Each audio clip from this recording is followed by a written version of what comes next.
Hey everyone, my name is Letiredd, content creator over on Twitch. I mainly stream Star Citizen, and today we are going to be checking out Inside Star Citizen Alpha 3.24.2, Zeus and MFD. So we're not going to be seeing more 4.0 and Pyro stuff today. We have now learned that there is the 3.24.2, and that makes sense because we already knew that the Zeus was going to be coming out in a 324.x patch, and since we already have 324.1 in PTU, it makes sense. So I'm very curious as to what they're going to be showing us this time. It'll be interesting. I'm not expecting a whole bunch. My biggest question for this is when is this coming out? Because clearly that's going to give us some sort of indication on what's going on with Pyro. So, with all that being said, let's jump right into this react. Let's see what Jared and his team has in store for us today. As I said, I'm just really curious about when this is going to come out mainly. I mean, obviously, they're not going to give us an exact date, but hopefully a window. First introduced at last year's CitizenCon, the RSI Zeus is steadily working its way through the ship pipeline to its intended release. And on this week's show, we'll take a look at two of its variants, as well as the new MFD rework that you've seen glimpses of here and there. It's a multifunctional show. Let's get to it.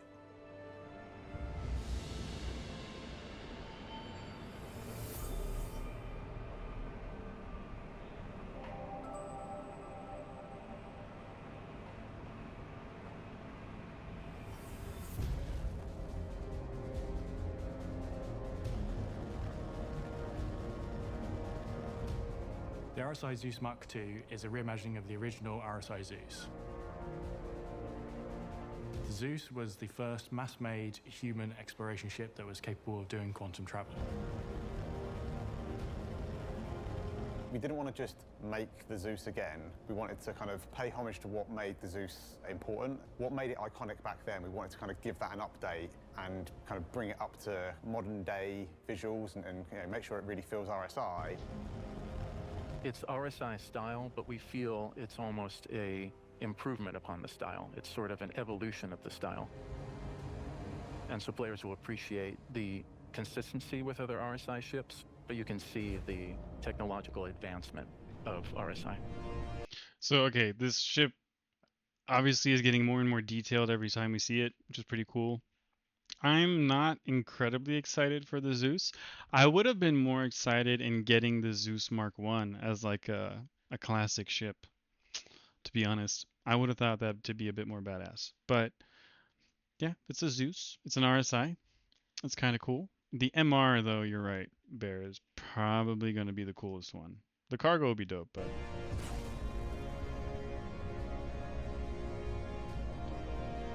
You may remember the Zeus from our episode in Jump Points a few weeks ago on Inside Star Citizen. It was very good. It was very good, Jared tells me. The Zeuses are a great stepping stone ship. So you've got your starter ship originally, you've dipped your toes in a few gameplay loops and you just want to be able to do a bit more. The Zeuses allow you to do that with some friends. So yeah, it supports up to 3 crew members, but you can fly it yourself if you want. And if you've got a buddy, they can man the turrets. The Zeuses, for me, are probably some of the best looking ships we've ever produced for Star Citizen. I think they really set a new visual standard in both their shape and style. So when we release the Zeus, it comes with both the ES and the CL, both together in the same patch. The ES is the exploration-focused variant of the Zeus, so it has a modest-sized cargo bay, larger hydrogen and quantum fuel tanks, a larger radar, and a more spacious living area. The CL, the cargo version, maximizes its cargo capacity. It does that by shunting the sort of central bulkhead towards the front of the ship, so that increases the cargo capacity from 32 to 128 SCU at the expense of just really cramming in the living quarters to be much more compact. That's cool. It's nice to see there's like an actual big jump towards the cargo version.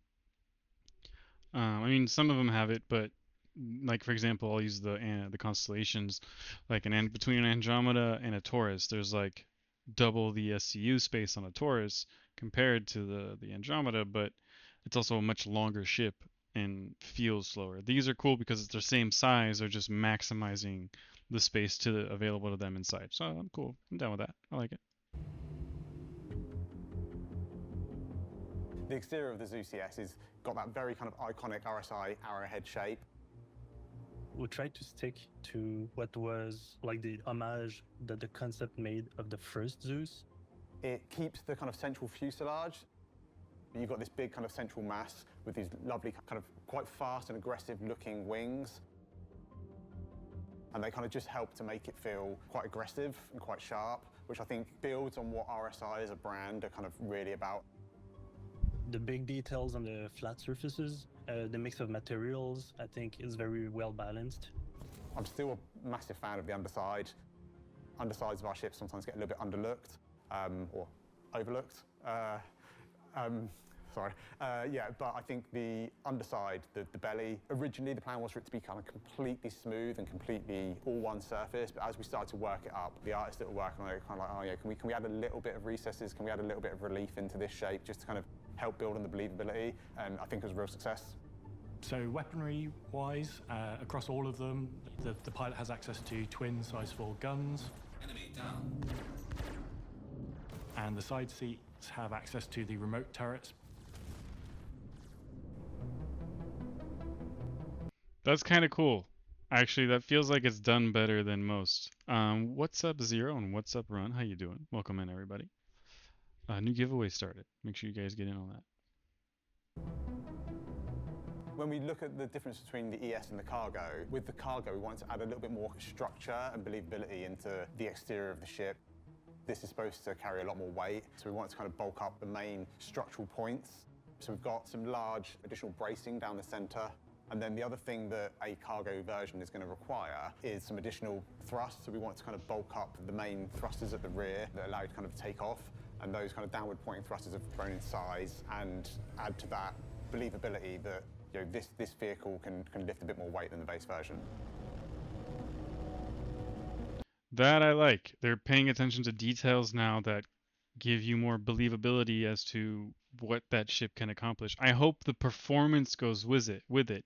For example, an empty CL should be able to maneuver quicker than a... What was the other one? Crap. Yes. Yeah, honestly, I could care less about living space. We don't really... I mean, you use it to bedlog right now, right? That's the main thing. There isn't much more to do with it. Yeah, you just need a bed for logout. And the base building, I think, is going to be probably where we put more effort and time into enjoying our space. The ship, for me at least personally, is still more of a point A to point B situation, or a combat. And in combat, you don't really care about living quarters. So, I mean, the Corsair has quite a few, but that's a little different.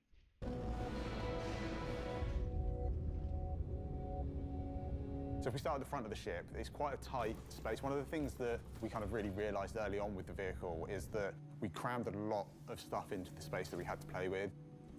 So the cockpit is quite tight. You've got a nice kind of 3-person cockpit up the front. And the seating arrangement echoes that kind of arrow shape that we see on the exterior of the ship. And that just helps to make the pilot have the important up front seat, but also just ties everything together a little bit, which is lovely. As we go back through the ship, we go into the airlock and the engineering area. This area changed quite a bit during the vehicle's development. We actually opened this space up a little bit. We took out one of the bulkheads.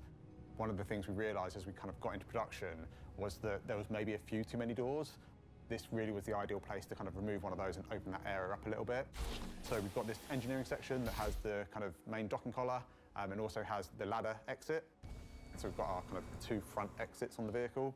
And then as we go back through the corridor section, we have like a bit of a crossroads. So you can either go into the kitchen area, which still has its nice window and looks out and it's beautiful and perfect.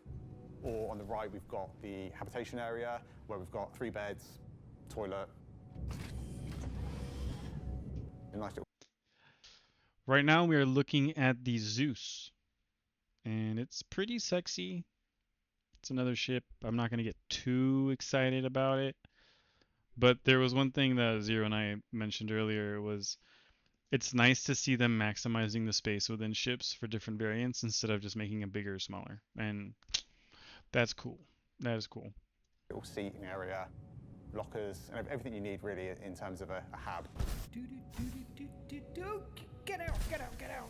And then as we go into the back of the ship, that's really where we get to our larger ship components and our cargo area. With the cargo version, the Clipper, there's obviously a lot more space dedicated to cargo compared to the base version. To achieve that, what we've had to do is adjust some of the kind of like the rear layout of the ships. We had to rearrange the components so that they're closer up to the doorway, and we had to move the weapon locker from the corridor into the actual cargo holds, so there was a lot of rearranging. But what that does buy us is enough space to fit the kind of extra cargo in. We've also had to sacrifice some of the kitchen area.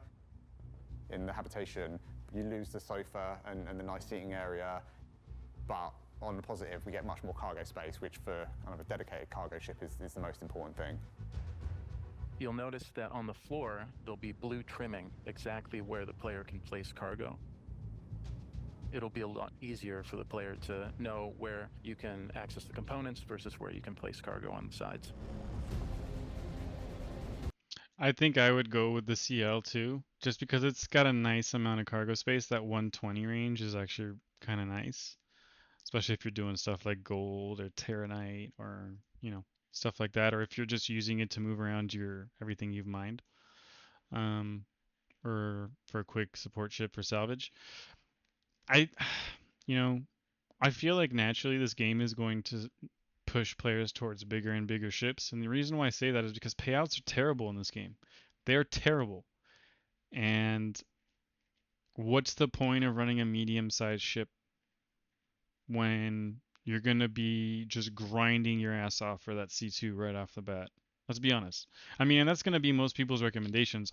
You don't make enough money going through mercenary stuff. Bounty hunting is a very good way of doing it, but this isn't the type of ship that can go take on an ERT solo. I don't remember. Did they mention how many missiles these have? I don't remember the missile count, but I don't know. It kind of fits in between. I feel like this is a good support ship for a bigger fleet, or, you know, for people going out as a crew to salvage. It doesn't truly replace the Corsair because it doesn't have enough weapons up front. It does have more cargo, which is really nice. If you have the CL, if you have the ES, then you have like less than half of what a Corsair has. So I don't know. Visually, the ship looks great, no questions there. But what's its real purpose in the verse, and how are they going to balance out the verse for us to actually want to use these instead of just immediately grinding and going for the bigger ships, which you can actually make enough money to then keep playing? I really hope they're not gearing this game towards microtransactions and forcing people to buy money in game with real money. That would be terrible. And if that's what you're doing, CIG, I would caution you against that right now. There's so many people who are fed up with that way of doing things, and you can see it in games failing left and right over the last 2 years. So hopefully we find a purpose for this ship. Let's keep going. This has been a great first full ship from concept to release for the Montreal vehicle team. This is one ship that took an entire year to build. Like, the amount of work that goes into these ships is insane, both in art and design. They built on kind of what they'd learned with the cutters and really just done a fantastic job in taking what was the original vision of the ship and really delivering it in something that I think it looks great, it should play great, and I think they just did a fantastic job across the board. To me, the final product shows there's nothing in any other game that can come close to the level of detail, the amount of thought that got put into every button, every component bay, everything, is in its place. So the Zeus is another great addition to the fleet of ships in Star Citizen, and being RSI, it obviously has that special touch, sharing the name with our company and founder. And we are excited to see this ship set foot in the verse and push along the RSI style ahead of a big year for RSI ships. Ships don't set foot, John. They fly. Got their feet.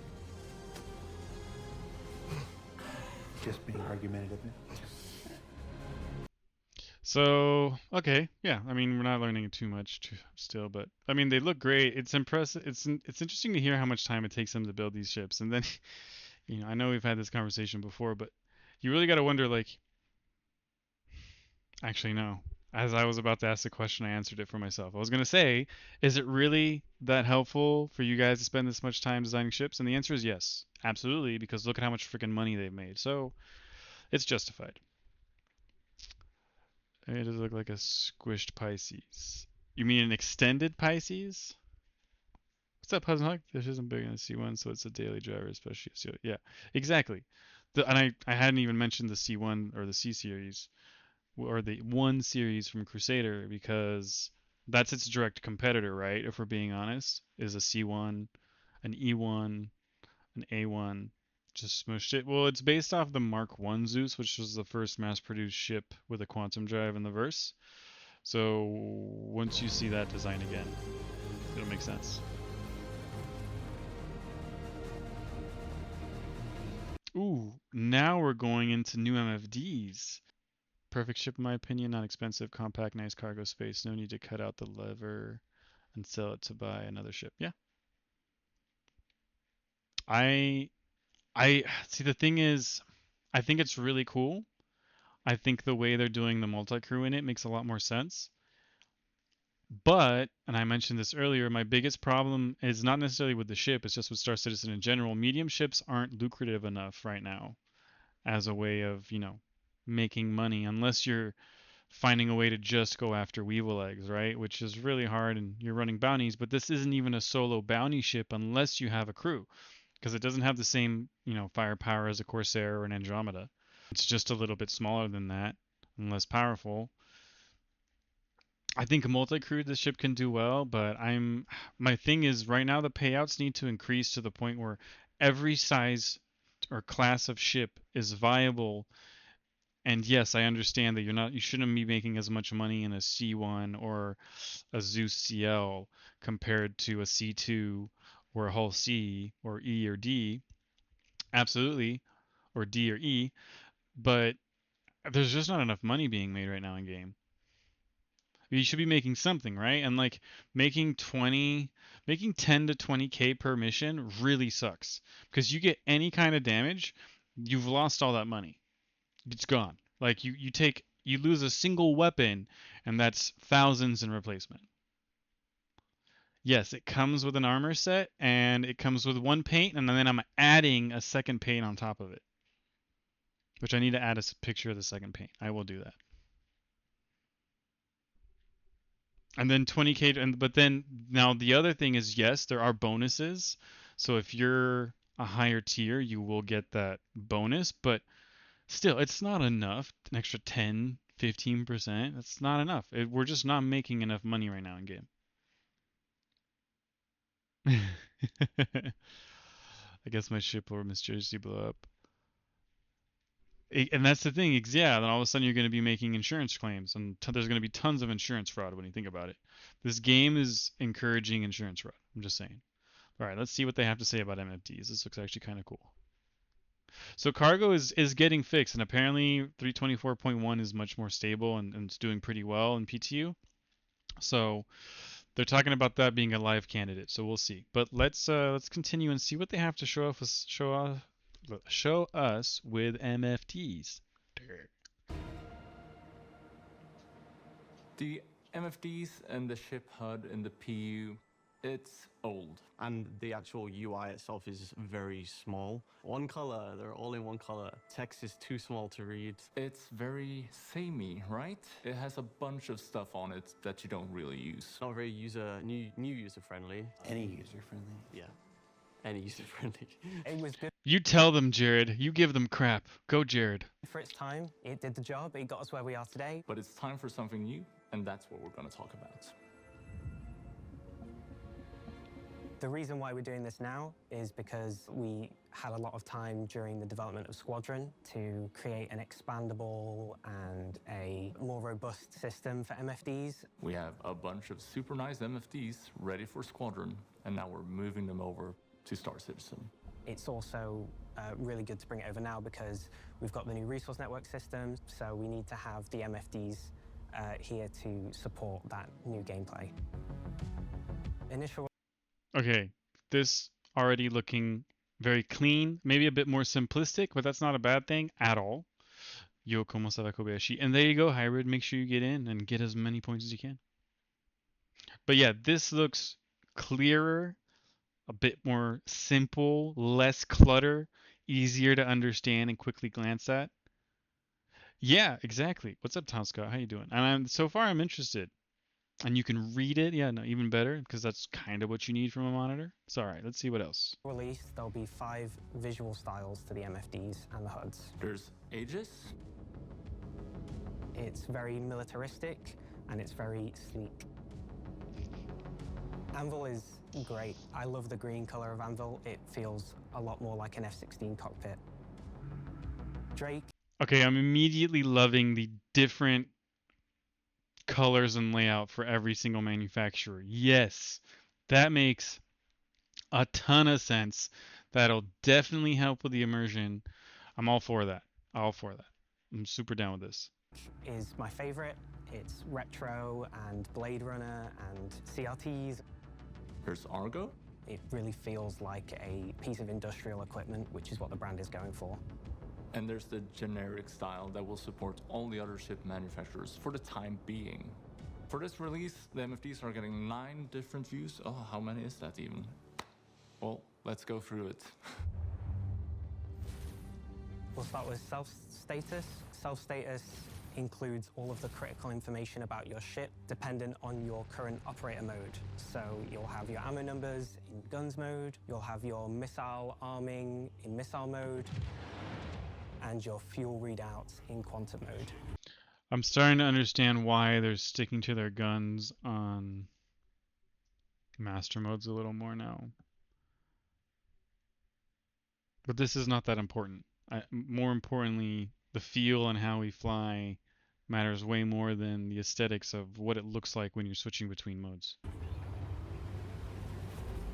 There's also a unique version for turrets as well. We have taken away a lot of, well, faff from there. So this is simpler than before.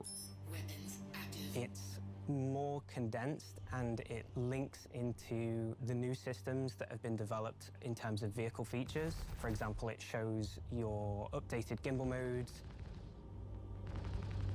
and it also shows your current weapon group, which is a new thing as well. Target status is the same thing, but it gives you the information about the target that you have currently selected.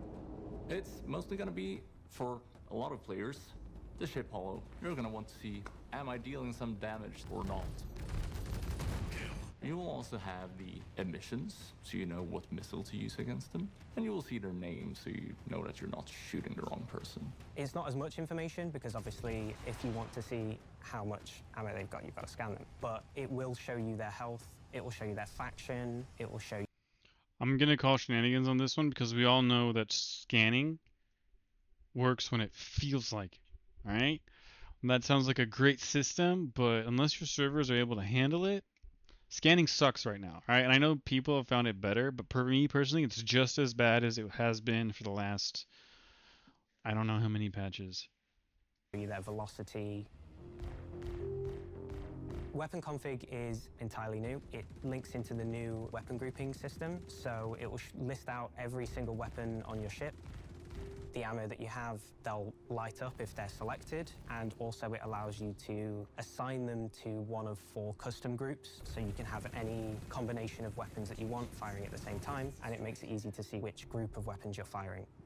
And if you just don't assign one of those groups, if you feel like, well, 4's too many, I just use 2 anyway, well, you can just assign to 2 of them, and you'll be fine. This will be valuable so the player can, in combat, switch between different modes depending on kind of distance and what kind of weapons they want to use. On a day-to-day, you might be tracking down a particular target. It is a subject of a mission, and you know that a certain weapon is going to be more effective against them than another, or a certain weapon combination is going to be more effective. You can stick them all in one group and have quick access to that. Shields is pretty much the same as what it was. You can control each of your shield faces if you have 4 shield faces. If you have 1, you can control the whole thing. And it gives you a reset button, so you can set it all back to default, and also you can see your total shield usage out of the maximum. For the time being, this is going to be the same thing that you're already used to. And along with that are scanning and communications. Scanning's been moved from the HUD to an MFD state. Okay, for a second I thought that was a Bengal. No, that's a Javelin. Okay, I was like, wait, is that? Wait, is that? That is a Javelin, right? I'm not tripping. It's a Javelin. The new screens, the biggest one is power management. Engines on. It's a simplified version of what you'll find on an engineering terminal, but it's for sort of daily use for the pilot. It's using the full power of the resource network system, and it gives it to you right there in the pilot seat, so you can do the full assignments as you like them if you're flying solo. 1 second, puppy. This is also where you will see your emissions, so if you're doing anything stealthy, you go into power management, you set your settings to low, and you will see your emissions adjust accordingly. You can turn on and off different systems in the ship. You can apply different levels of power to each system. You can see your total output, how much you're using, and you can also see different status readouts for those systems. So if something has run out of power or it's offline, it will also represent that on the power management MFD. Engines off. Along with that is the diagnostics view. The diagnostics view is where you go to check in on your ship. If something's not feeling right, well, maybe check diagnostics. It will show you the wear that that component has taken, as well as its current health and its status, whether it has any errors, and there'll be a summary at the top of the screen that shows you how many of your components have errors. And last, Okay, this is probably the most important part of the MFDs we're seeing right now, because this is truly 100% new of really being able to see what's going on with our components. I'm really excited about is the configuration screen. It takes a lot of the settings that were hidden away in the options menu or just in the back end and puts them right there for you to toggle in-world. Finally! Yes! Okay, low flyers and PvPers, you're still going to keybind most of this stuff, just purely out of habit, but it's so nice to be able to see all that here. And then to change it in-game without having to go in the menu if you're messing around with stuff and just trying to get a feel. That's actually really cool. That is cool. On your MFD screen instantly. The configuration view is great. You can now turn off unwanted UI if you really wish to. You can turn off the cast, which is my favorite part. If you have screens on the top left and top right of your screen, then you can turn off those casts now to clear the UI a little bit. So this configuration screen allows you to configure a few aspects of some different MFD states, as well as what goes on your HUD and how that looks. You can finally control what goes on our HUD? We can finally control what goes on our HUD, yeah. Can we take everything off if we want? That would be nice. So let's talk about the HUD. Using the configuration screen, you can choose whether or not you're showing your MFD casts, which are simplified and more tactile versions of the self-status and target status screen. Functionality-wise, it's stuff you know already. You have your velocity, you have your afterburner, you have your annunciators, and you have different indicators. They show critical information when you can't look at your dashboard in front of you. So if you're in a fighter and you're looking up in the sky, you can still see that, as well as allowing you to still see that information when you're in precision targeting mode. We've decided to clear up all of the nonsense we have in the middle and kind of make it out of the way of the middle of the screen. So What took so long, Joe? I'm sorry, it wasn't me. Oh God.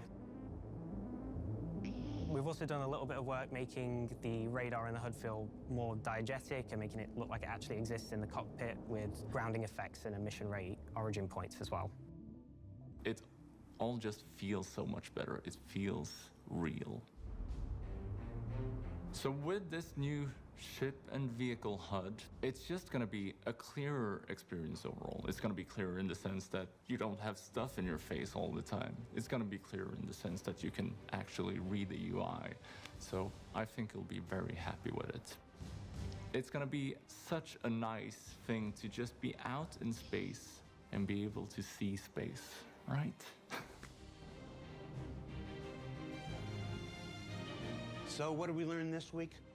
Well, we learned that the Zeus is the first ship made by the newly established Montreal vehicle team. that the MFD rework is an exciting and easily usable and customizable upgrade to what we've had before, and that it plugs nicely into the upcoming resource network and engineering work scheduled for Alpha 4.0, which of course we'll be showcasing next week. For Inside Star Citizen, I'm Jared Huckabee. Thanks for letting us share the people and process of game development with you, and we'll see you all here next week.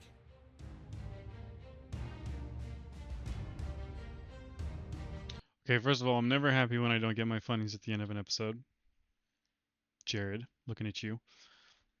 Secondly, okay, so most of the stuff is not going to come in 324.2, which is kind of weird because that's the episode name, but anyways, all right. Next week we get more Pyro as a showcase. That clearly doesn't mean it's coming out. Maybe, I don't know. We're getting really close to SitCon. Things are going to start happening in the next month here. I don't know. It's a crapshoot at this point. Who knows what's going to happen? All right, let's change scene. But all right, what did we learn? We learned that we have 2 cool new ships coming in. We learned that this is the first ship done by the Montreal team, which makes a little bit more sense as to why it took them a year. And it is absolutely reasonable to think that from now on they will pick up the pace and be a little quicker, hopefully. With that, I'm very happy for the MFDs. It looked like a ton less clutter than what we're used to. And let's be honest, it's terrible. Or not terrible. I'm over exaggerating. That's not necessarily the case. It's cluttered, and we would all like to have less of that, especially us low flyers or PvPers. It's gonna be really nice for us, I feel like. Definitely going to feel way smoother. Yeah, I'm excited to try out the Zeus. I don't think I will personally buy one with IRL money. I'll definitely be getting one in game when it becomes available. The reason is I just don't believe right now that medium ships, unless they're incredibly powerful for PvE or going after larger ships, I just don't understand. I need to see more from the economy and the balance and what they're trying to do before I feel like any of us can really say, oh yeah, this ship's going to be super lucrative. I think the MR, wait, that's the bounty hunting one, right? The one that everybody really wants. That's going to be the true money maker, especially with the new bounty hunting system that we're going to see soon, TM. Still don't think they are addressing the accessibility issue with the MFD. I think some of it's been addressed. I think the being accessed, some of the submenus or options that you typically would have to go in and keybind yourself and figure out what they do. I think that's a really good step in the right direction. I think minimalizing the HUD is a good idea. But now I'm almost convinced that there's a certain part of them that didn't want to give up on master modes because of their UI rework. I don't get it. I don't see why. I don't know. There is apparently feedback open right now for master modes. I encourage everybody to go do it. If somebody has a link, please drop it in here. I need to go do it myself. I did see it on Papa Juggernaut's Discord, so if you're in there, he has the link somewhere in there. After stream, I will probably go do that because I think it's important for us to all give our feedback right now. Whether you're a new player, whether you're an experienced player, I think we all need to be giving our feedback because I think we can all agree there are certain issues with it. I think some of us have more issues with it than others. I think some of us have certain expectations for the flight model that others don't have. And it's totally fine that we have differing opinions. I think it's just important that we all tell them right now because I think we can all agree that the modes we have now, even though they got better with 324, it's not it. And I think we all should be also realistic and understand that this is definitely not what we're going to live with most of the time, or most likely from now until 1.0. There will be iterations, there will be changes. So best not to deal in absolutes, especially with this game. All right, with that being said, thank you everybody for joining. For those watching me on YouTube right now, when this later eventually gets released to YouTube, thank you so much for watching. If you liked what you saw, please consider leaving a like and subscribe. It greatly helps the channel. If you didn't, I'm sorry. Hopefully you like the next one. And with that, everybody, all you Twitchers, you don't go anywhere. I'm going to take a quick be right back because the dog was yelling at me for I don't know what reason. I got to go figure that out real quick. We're going to get the commercials out of the way, and we're going to jump into tech preview. It's happening.